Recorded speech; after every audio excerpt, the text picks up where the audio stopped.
Welcome, all my friends, my brothers, and my sisters, and everyone interested in this ancient text called the Bible. Written hundreds, thousands of years ago, and yet is supposed to mean something to us today. I am your host, Dumb Christian Jonathan. Have microphone, will travel. And as we wrap our heads around this ancient book, we might get a little excited, a little colorful. So buckle up and welcome to Dumb Christian.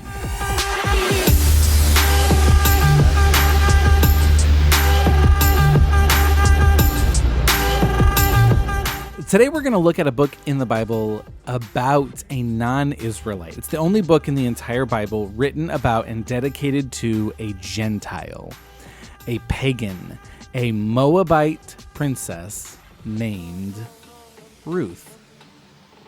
To get the full story, we are going to rely very heavily on what's written in the Bible that tells the story, but we're also going to rely on some Jewish tradition to help us get some full context for the story, and we'll take a few artistic liberties along the way. So, let's go.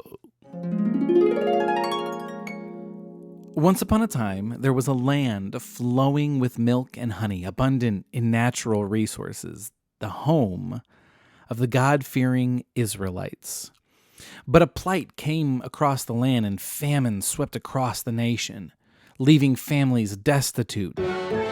Some thought this is all that we've ever had and all we've ever known, so we will die with the land if we must. But one family decided to set out and survive, to find a life for themselves somewhere else other than the land promised by God. And this family was led by a man named Elimelech. So he takes his family, his wife Naomi, his sons Mahlon and Chilion, and he packs everybody up, and they make their way across the territory, through the mountains, a 10-day journey to the land of Moab. Now, this isn't a quick trip to the grocery store. This is a life-changing adventure. They finally arrive in a land where the famine hasn't completely decimated the community. They're able to set up for themselves a livelihood, to work, earn a living, eat food. And Naomi joins the Bridge Club. Dad and his sons get straight to work, building a home for themselves, working hard, building a new life for themselves. They're so successful in establishing for themselves a new life that their sons find wives. A woman named Orpah and a Moabite princess named Ruth. These are poor foreigners, and somehow one of these guys manages to land a princess. Entitled royalty who would never have to lift a finger and work a day in her life, he manages to woo Ruth, someone who has experienced the highest levels of Moab culture, understands Moabite religion, and has experienced those worship practices which include child sacrifice to the god Molech. The traditions and culture of Moab don't sit well with Ruth, and when she takes note of this Israelite family who's very different, in fact, Israel is a warring enemy with Moab, and yet she takes note of this family because they're different. There's something about them, the way that they live, the way that they work. It's intriguing to her. And she marries this Israelite man, one of Elimelech's sons. Understanding what it means to agree to the Israelite concept and idea of marriage, to leave your family behind, to cling to the one, to be joined into the family of your husband. And this she takes very seriously. Elimelech dies. Naomi is left with her 2 sons and 2 daughter-in-laws, but it doesn't take very long before her sons die. And as was custom in the ancient East, if you ain't got no man, you don't got much. And after years of building a whole new life for themselves, Naomi is left with nothing. She hears rumors that the famine has left Israel, and so she thinks to herself, well, maybe I can go back to our family property. Maybe something's left there. At least I can go be with my own people. Maybe there's something back home for me. And so she says to her two daughters-in-law, Orpah and Ruth, go back to your families. I can't take care of you. I can't provide new husbands for you. I'm unable to give you what you need. Go back to your families. Find new husbands. Orpah says, okay, bye. But Ruth clings to Naomi. There's something about Ruth's character that begins to be revealed here. Because it's not like Ruth was going through a phase where she's just rebelling against dad and trying to piss him off by dating an Israelite. But there's a quality of her character that's revealed here, because not only does she deliberately choose to marry a poor foreigner, but she understands the value of the relationship that she has entered into. And when given the opportunity to go back home, start fresh, start over, she says, no, I made the decision to be a part of this family. I've committed myself to this family, and I will go with you. She says to Naomi, I will go wherever you go. Your people will be my people. Your God will be my God. She sees something in the Israelite way of living that's very different to the Moabite way of living, and she says, this is better. There's something better here for me, and I commit to that. It goes against my upbringing. It goes against everything I've been taught about the Israelites. It goes against my privilege and my entitlement, because I have to surrender that and give all that up. But I'm committing to this family that I have made a decision to be a part of. I cling to you, Naomi. So Ruth follows Naomi back on that 10-day excruciating, arduous journey back to Israel. And as they pull into town, the quiet whispers are made as everyone just watches them walk through the town square.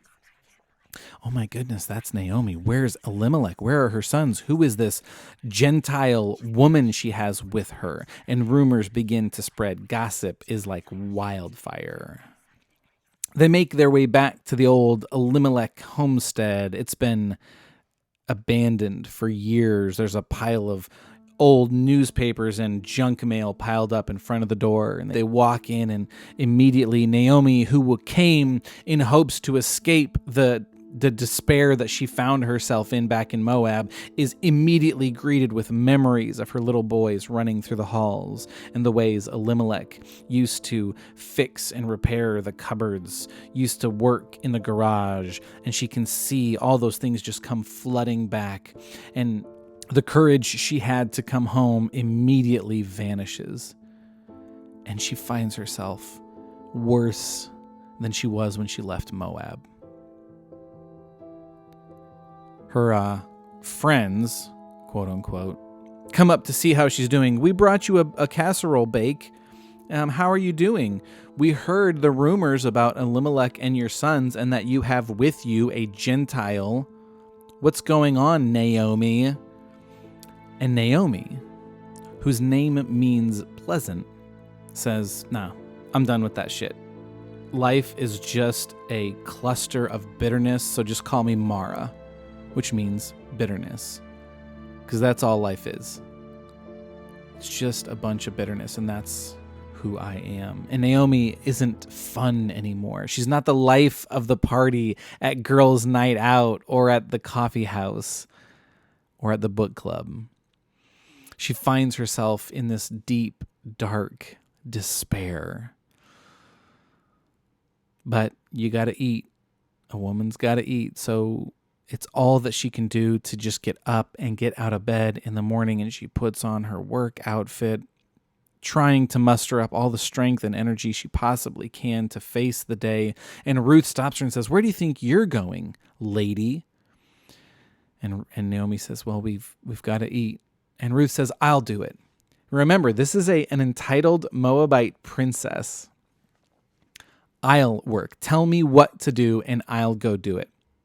And Ruth learns of an Israelite law that is deliberately designed to take care of, provide for, and protect poor people who are unable to provide for themselves, who might be unable to work at a regular job. This law requires that farmers do not harvest the crop all the way up to the edge. They have to leave some crop on the edge of the field so that these people who cannot work for themselves or who can't afford for themselves, they are able to come to the field and glean, which is collect the leftovers. This law was deliberately designed to protect and provide for poor people. So Ruth gets up early, puts on her overalls, grabs her big barley bag, and heads out to the field. She stumbles upon this field where the workers are already into the field, so she can see the edge has been left, just like Naomi told her it would be. And she can see there are a few other people beginning to glean. And she says, I am going to go to that field. Okay, I see it. I understand how it's done. I'm in. She gets to the field. She starts gleaning, and she works all day long. She comes home with a full bag of barley, but Naomi is still too depressed to notice how prosperous she had been. The next morning, Ruth gets up first thing but crack of dawn, gets out there. She's the first one at the field, works all day, only takes 2 piss breaks, and then she's the last one to leave the field that day. And while she's returning day after day, working diligently, the owner of the field comes out and notices her, and he calls over as one of his workers and says, "Who's that lady over there? Who's that chick working in the fields? I've noticed her. She's here all the time. She's the first one here and the last one to leave." That's Ruth, Naomi's daughter-in-law. And Boaz says to himself, "Oh shit, I've heard about her. She gave up a royal position in Moab to follow Naomi here. A princess who's busting her ass to provide for her Israelite mother-in-law." And Boaz is just trying to understand the complexities and the layers going on here of Ruth, a Moabite princess, working, gleaning, not even like a proper job, but basically the job of a homeless person, gleaning for her and her mother-in-law. So Boaz calls over his workers and he says, "Hey, I want you guys to take care of her. In fact, what I want you to do is I want you to, maybe just let a few extra sheaves of barley or wheat or whatever you're harvesting in the field, just let it accidentally fall out of your basket so that she can pick it up behind you. Don't mess with her. Let her do what she's here to do. And I actually want us to take care of her." And every once in a while, Boaz comes out just to check, and he sees she's still working so hard. So on one of her breaks where she's eating lunch, he comes up and just kind of sits down beside her and tries to strike up a conversation. It's a hot one today, isn't it? And she just looks at him like, "Who the hell is this guy?" "Yeah, it's hot." "You working hard or hardly working, eh, Mac?" And she's like, "This guy's dumb, but he's kind of cute, I guess." And she just kind of smirks at him and looks away. And "Let me introduce myself. My name's Boaz. I'm the owner of the land. And I noticed that you've been here a lot. And man, I'm really impressed with your work ethic. You could have done anything. You could have stayed back in Moab. You could be running around with the guys in the community. But man, your work ethic is impressive.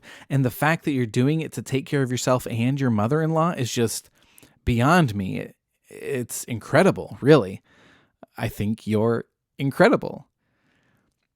And she kind of like takes it as a compliment. But this is Boaz. He's a wealthy landowner. He obviously has many people working for him, many women also in the field with her. So it's not like she's anything special, but she certainly appreciates the attention. And he says to her, why don't you only glean from my fields? Just stay at my fields. I'll make sure that you get enough of what you need so that you and Naomi are taken care of. Just don't go to any other fields. I'll protect you and I'll provide for you. And she's thinking like, okay, this is a little odd, but I'm the poor foreigner. Surely he has no interest in me. And this is where the story of Ruth begins to look like an ancient Israelite Hallmark Christmas movie, where each person doesn't fully understand the other's identity and who they really are in the scheme of things, what they're doing and what they want out of life. There's a classic misunderstanding that happens, and yet they live happily ever after. Boaz loads up Ruth with extra wheat and barley, sends her home, and Naomi is finally starting to notice that Ruth is coming home with massive loads of harvested crops every day. And she just kind of perks up a little bit and says, where have you been getting all of this food from? Where have you been? And Ruth just kind of like smiles and kind of giggles to herself. And she's like, well, I've been gleaning from Boaz's field. And there's something that triggers inside of Naomi. Just for a brief moment, she experiences a glimmer of hope, but she's been so devastated. She doesn't want to let this spark of hope just build her up to let her down one more time. Because what she realizes in this moment is that Boaz is actually a relative of hers. And Ruth continues to tell her the story of her encounter with Boaz. He came up to me and he talked to me, and I think he was flirting with me, and he gave me all this extra barley, and I mean, it was just incredible. He sent me home. And for a brief moment, Naomi thinks to herself, do I dare let myself hope that this might work out for something amazing? But then Naomi remembers that while she was down at the watering hole the other day, she overheard some gossip that Boaz was taking interest in a young lady on his property.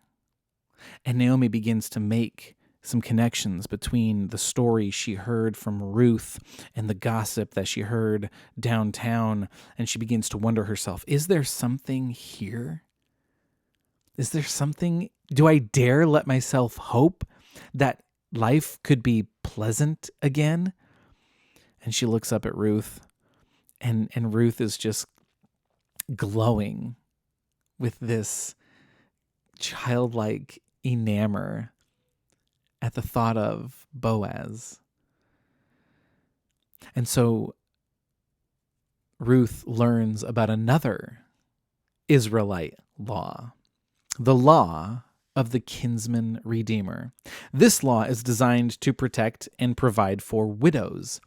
Because if a widow is left without any children, the law of the Kinsman Redeemer is designed that the next brother in line or the next male family member in line would then marry the widow, take them as their wife so that they could have children in the name of the deceased husband, but also so that the wife would be provided for and protected, because the laws in Israel aren't simply there to be a nuisance, but they're actually designed specifically to take care of, provide for, and protect people, the poor, widows, orphans. And Naomi devises a plan. And she says, okay, we're coming up at the end of harvest, and they're going to have a big harvest hoedown at the town square. It's going to be a hoopla. But what I want you to do is I want you to go to Boaz's party. Let him interact with his guests. He's got tons of friends, tons of family. Don't bother him, but pay attention. And when he leaves the party, pay attention to where he goes and sleeps. Then what I want you to do is I want you to sneak into his room where he's sleeping. and I want you to uncover his feet and lay at his feet. So Ruth takes her advice, a little nervous, a little scared, because what if I get rejected? What if he says no? Right? But she does as Naomi instructed her. She follows him when he goes to bed, and she uncovers his feet and lays at his feet. Now, some scholars will say here that what Naomi was telling Ruth to do was basically give Boaz a blowjob to try and earn his affection, and that he would be so appreciative that he would then marry her. And the Bible doesn't play games, doesn't pull any punches. When stuff like that happens, it talks about it and it addresses it and it acknowledges, yeah, this really happened. But I don't think that's the case, and many scholars would agree that that's not necessarily the case here. The context, remember, the context is so crucial, of what it means to uncover one's foot or one's feet in light of the Kinsmen Redeemer has very significant meaning. You see, if someone comes up to the Kinsman Redeemer and says, I want you to redeem me, I want you to salvage and save the situation that I'm in, will you please redeem me? If the next in line, the Kinsman Redeemer says, no, I will not, what they do is they actually remove their sandal, they uncover their foot, and they give the sandal to the person that they are rejecting, that they refuse to redeem. And they say, no, I'm not going to honor this tradition. I'm not going to honor this law. Now, there's a lot of disgrace and stuff that goes in with that, but there is an out. And says, no, here's my sandal. I'm uncovering my foot. I'm revealing my foot, and I give you my sandal. And so what Naomi is asking Ruth to do is she's saying, put yourself in a humble position, submit yourself at his feet, which is an act of humility that says, look, I'm at your mercy. You can do to me whatever you see, whatever you think is right. Please show me mercy. And then at his feet, by uncovering his feet, she's in a subversive roundabout way. She's asking, will you redeem me? Or will you reject your responsibility and your role as redeemer? He wakes up in the middle of the night, surprised to see a woman at his feet. He realizes what's happening. The silent request for redemption, the heart's desire for salvation. And he says, wow, you've really honored me. And that's also part of the reason why I don't think it's a sexually deviant act, is because he actually says she's honoring him in what she's doing, in the way that she's interacting with him. She could have gone off and sleep around with all these other guys, but she ain't no flusy.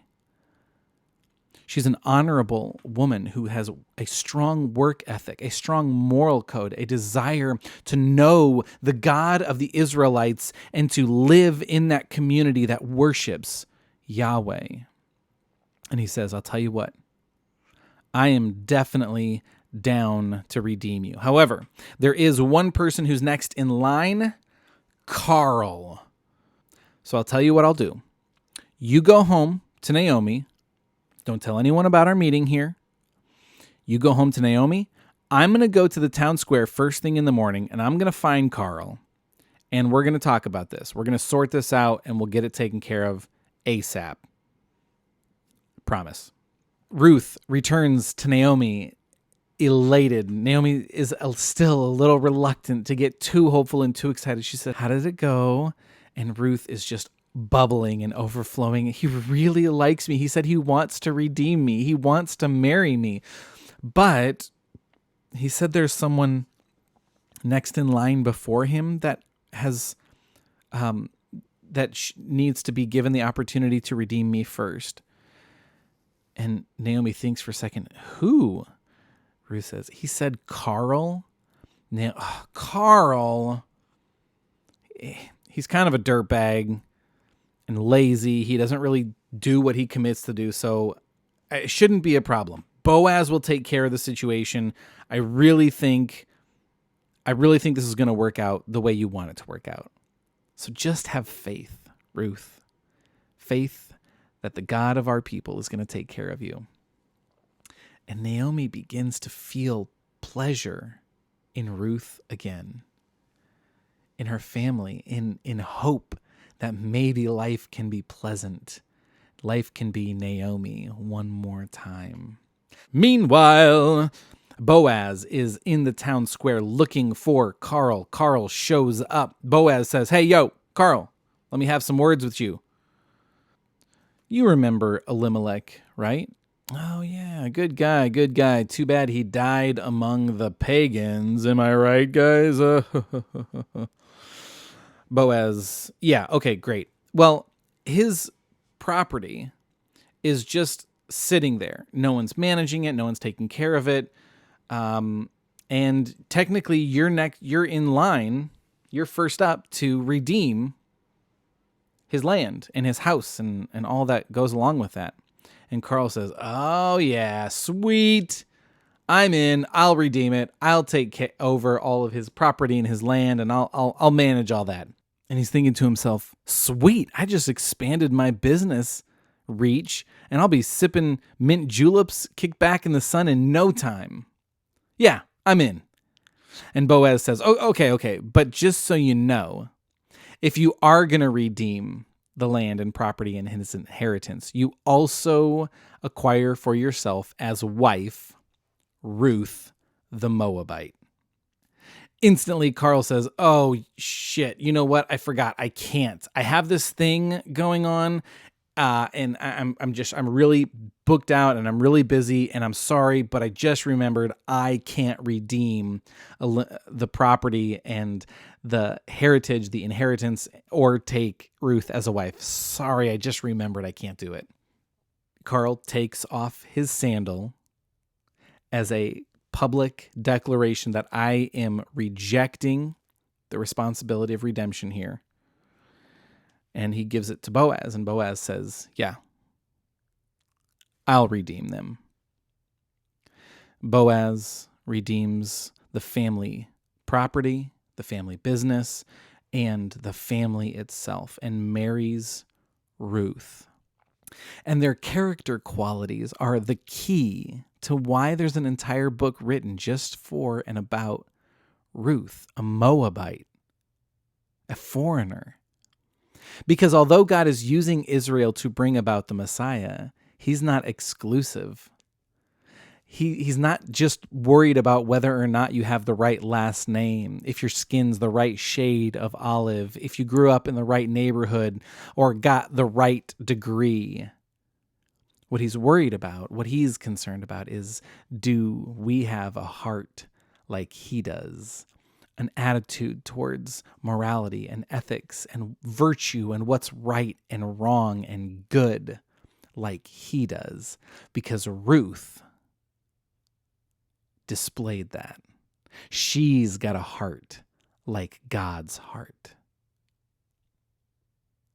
This is what attracted Boaz to her. This is what attracted God to her. God brings Ruth to Israel, not just so that she can escape the chains of depravity in her culture, but God actually uses Ruth to bring about Jesus. It says that Ruth and Boaz had children, grandchildren, and great-grandchildren. One of those great-grandchildren would be the one King David. And she lived long enough to watch her great-grandson David become king. We know that Jesus comes from the line of David. Ruth is actually mentioned by name in the lineage of Jesus Christ, because God doesn't play favorites. He calls each of us to walk in the character and the quality of Boaz and Ruth, whether we were born in the right place, whether we have the right name, whether we're entitled to royalty or not. What he's most concerned about is, what's the condition of our heart? I could take the shortcuts that make things easy, or I could do the hard work that make things good. This is Ruth. And she's in the Bible. And I have been your host, the Dumb Christian. I love you guys. Next time.